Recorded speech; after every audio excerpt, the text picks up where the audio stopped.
Hello friends, welcome to my channel exams learning. আজকে তোমাদের জন্য পলিটিক্যাল সায়েন্স অথবা রাষ্ট্রবিজ্ঞানের কতগুলো প্রশ্ন নিয়ে এসেছি, সেটা তোমরা একটাবার দেখে নাও, যেগুলো কিনা পরীক্ষার জন্য খুবই ইম্পর্ট্যান্ট।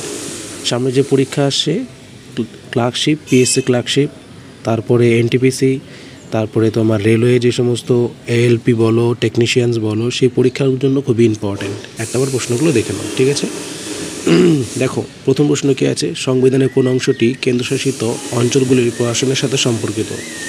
এগুলো হচ্ছে কোন অংশটি, এগুলো পরীক্ষায় তোমাদের কনফিউজ টাইপের করবে, তো একটু ভালো করে দেখি নিও, ঠিক আছে? তো এটার অ্যান্সার কী হয়ে যাবে? এটার অ্যান্সার হয়ে যাবে তোমার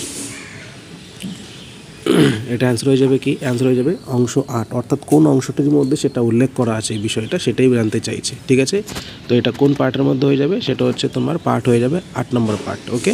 তারপরে দেখো পরের প্রশ্ন, রাজ্যসভার কতজন সদস্যকে রাষ্ট্রপতি মনোনীত করেন? এই প্রশ্নটা বিশাল ইম্পর্টেন্ট, ঠিক আছে?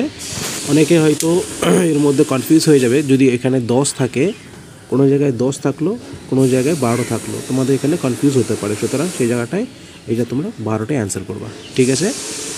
আচ্ছা, এখানে দেখো একটা জিনিস, এখানে টোটাল তোমাদের কাছ থেকে জানতে চাইছে যে রাষ্ট্রপতি কতজনকে মনোনীত করেন, ঠিক আছে, রাজ্যসভায়।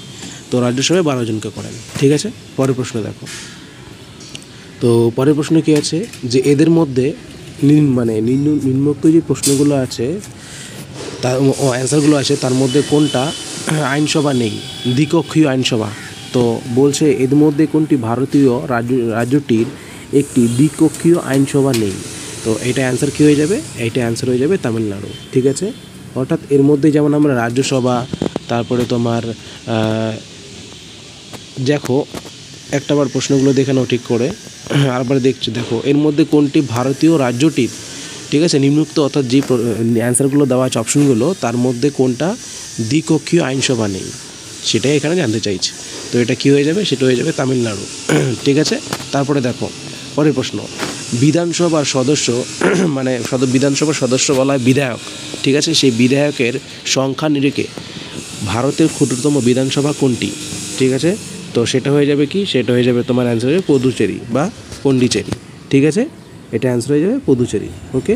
তারপরে দেখো পরের প্রশ্ন, দেখো উপরাজ্যপাল লেফটেন্যান্ট গভর্নর এর মেয়াদকাল কত? ঠিক আছে, এটা অ্যান্সার হয়ে যাবে 5 বছর, ঠিক আছে? তোমাদের এখানে 6 বছর থাকলে কনফিউজ হয়ে যেতে পারো, কারণ 5 আর 6-এর মধ্যে ম্যাক্সিমাম ছেলে মেয়েদের কনফিউজ হয়। সুতরাং এই জায়গাটা একটু ম্যানেজ করার চেষ্টা করো। সেটা অ্যান্সার কী হয়ে যাবে তাহলে? এটা 5 বছর, ঠিক আছে? পরের প্রশ্ন দেখো, পরের প্রশ্নে কী আছে, যে মন্ত্রিপরিষদ রাজ্য পরিষদের মোট সদস্য সংখ্যা %% বেশি হবে না। এটা অ্যান্সার হয়ে যাবে কি?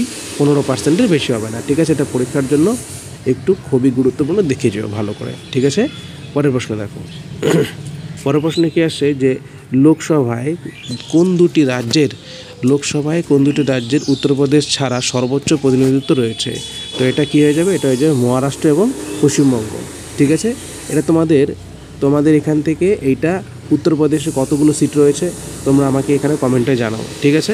পরের প্রশ্ন দেখো, পরের প্রশ্ন কী আছে? পরের প্রশ্ন হচ্ছে অর্থ বিল উত্থাপনের কত দিনের মধ্যে সংসদে পাশ করতে হয়? ঠিক আছে, এটা কি হয়ে যাবে? এইটা অ্যান্সার হয়ে যাবে তোমার 75 দিন, ঠিক আছে? এটা অ্যান্সার কী হয়ে যাবে? 75 দিন। তারপরে দেখো পরের প্রশ্নটা কী আছে? এটা হচ্ছে যে বিধানসভার সদস্য হওয়ার জন্য ন্যূনতম কত বছর বয়স আবশ্যক? সেটা অ্যান্সার পেয়ে যাবে বিধানসভার বলছে এখানে, ঠিক আছে? বিধানসভার জন্য এখানে কত বছর আবশ্যক? সেটা 25 বছর। আর আমাকে কমেন্টে জানাও যে রাষ্ট্রপতি হতে গেলে যে তোমার ন্যূনতম যে বয়স আছে তার তোমার বয়সকাল কত থেকে স্টার্ট, ঠিক আছে? মানে কত হতে হবে ন্যূনতম বয়স, ঠিক আছে? কমেন্টে জানাও আমাকে।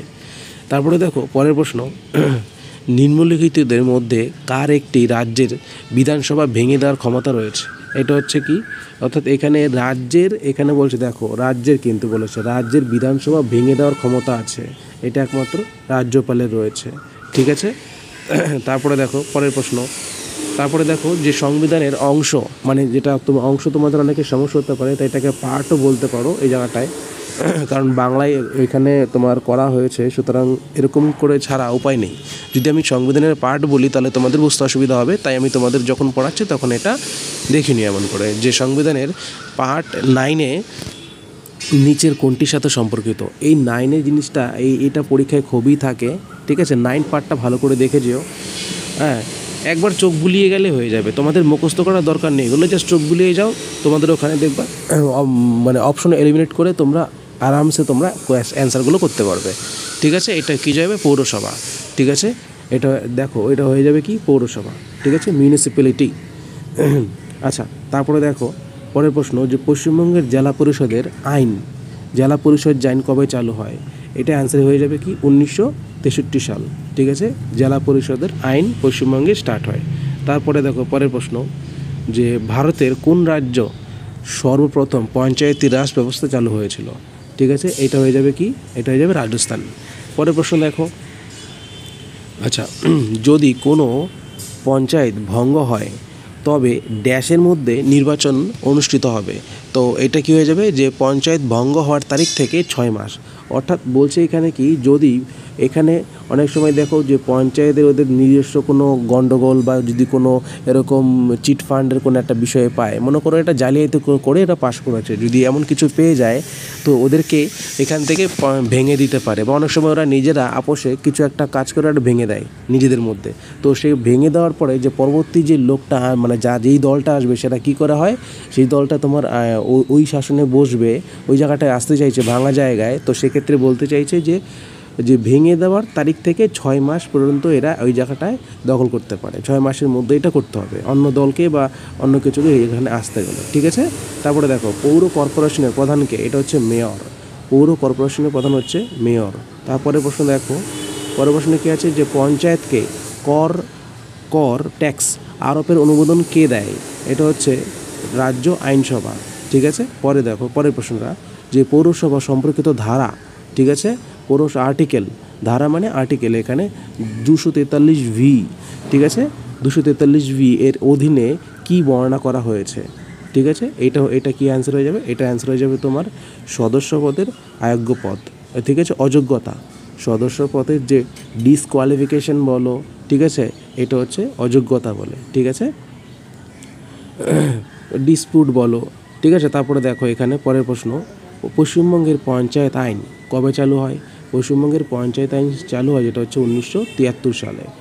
এটা একটু ভালো করে দেখে যেও, ঠিক আছে। তোমাদের যে সমস্ত জায়গায় কনফিউজ হয় সেটা একটু রিভিশন করে যাও বারবার, দেখবে আশা করি সমস্যার সমাধান হয়ে যাবে। পঞ্চায়েতি রাজ প্রতিষ্ঠানগুলি ড্যাশের অধীনে অস্তিত্ব পেয়েছিল। এটা কি হয়ে যাবে, ড্যাশের অধীনে কোনটার অধীনে হয়ে যাবে? সেটা হচ্ছে 73তম এবং 74তম সংবিধান সংশোধনীতে হয়েছিল। এটা ইম্পর্টেন্ট প্রশ্ন, একটু ভালো করে দেখে যাও, ঠিক আছে। পরের প্রশ্ন দেখো, পরের প্রশ্ন হচ্ছে যে স্থানীয় সরকারের যে ত্রিস্তরীয় ব্যবস্থা অন্তর্ভুক্ত নেই কোনটাতে? এটা হচ্ছে গ্রাম কমিটির মধ্যে, এটার মধ্যে নেই, ঠিক আছে। অর্থাৎ এখানে দেখো, এখানে বলছে যে আমাদের যে কী বলবো, এটা স্থানীয় যে সরকার আছে, যে ত্রিস্তরীয় যে ব্যবস্থা আছে না, ব্যবস্থার মধ্যে যেমন তোমার লোয়ার পোস্টে রয়েছে গ্রাম পঞ্চায়েত, ঠিক আছে, তারপরে রয়েছে তোমার এর উপরে রয়েছে পঞ্চায়েত সমিতি, ঠিক আছে, তারপরে রয়েছে তোমার জেলা পরিষদ। এই যে বিষয়গুলো রয়েছে সেটা কতগুলো লেভেলে ভাগ করা হয়েছে, সেটা হচ্ছে 3টে লেভেলে ভাগ করা হয়েছে। তার মধ্যে এখানে কী হয়ে যাবে, এখানে গ্রাম কমিটিটা এর মধ্যে হবে না, ঠিক আছে। পরের প্রশ্ন দেখো। ওকে বন্ধুরা, আজকের জন্য তাহলে এইটুকুই, 20টা প্রশ্ন তোমাদের জন্য নিয়ে এসেছিলাম। তো ভিডিওটা ভালো লাগলে অবশ্যই বন্ধুদের মধ্যে শেয়ার করে দিও, আর যারা যারা চ্যানেলে নতুন আসো তারা অবশ্যই সাবস্ক্রাইব করে দিও, ঠিক আছে। ভালো থেকো, সুস্থ থেকো। আজকের জন্য তাহলে এইটুকুই, পরবর্তী ভিডিও তোমাদের জন্য আমি শীঘ্রই আনতে চলেছি। সুতরাং তোমরা যতটা পারো হার্ড স্টাডি করে যাও, কারণ রেলওয়েতে তোমাদের যাদের মনে করো বয়স প্রায় শেষের দিকে হোক বা যারা ইয়াং জেনারেশনের দিকে আছো, তাদের জন্য এটা মোক্ষম সময় হতে চলেছে, ঠিক আছে। একটু ভালো করে হার্ড স্টাডি করে যাও। আর তোমাদের এখানে রেলওয়েতে, এনটিপিসিতে, গ্রুপ ডিতে যেই সমস্ত প্রিভিয়াস প্রশ্নগুলো এসছে সেগুলো আমি খুবই শীঘ্রই দিতে চলেছি, ঠিক আছে। তোমরা একটু ভিডিওগুলো দেখে যেও ভালো করে, আর রিভিশন করতে চাও, ঠিক আছে। ঠিক আছে বন্ধুরা, তাহলে আজকের জন্য বাই বাই।